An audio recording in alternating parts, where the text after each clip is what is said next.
8મી March વિશ્વ મહિલા દિન નિમિત્તે પાટણ નગરપાલિકા દ્વારા ટેલિફોન એક્સચેન્જથી લીલીવાડી સુધીના માર્ગને માતા જીજાબાઈ નામકરણ કરવાનો કાર્યક્રમ રાષ્ટ્રીય સેવિકા સમિતિની મહિલાઓ સહિતના આગેવાનોની ઉપસ્થિતિમાં યોજવામાં આવ્યો હતો।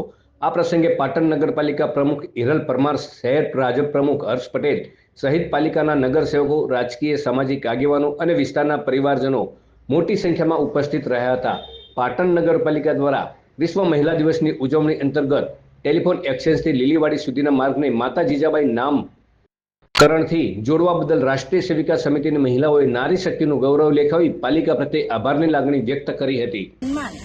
જે વર્ષોથી આપણી સંસ્કૃતિમાં રહેલી છે એ મહિલા હંમેશા સન્માનીય છે અને એ મહિલાને સન્માન આપવા માટેનું એક વિશિષ્ટ કૃત્ય આજે પાટણ નગરપાલિકા દ્વારા એક સુંદર કાર્ય થકી થઈ રહ્યું છે। એ ખરેખર દરેક મહિલાઓ માટે ગર્વની વાત કહેવાય।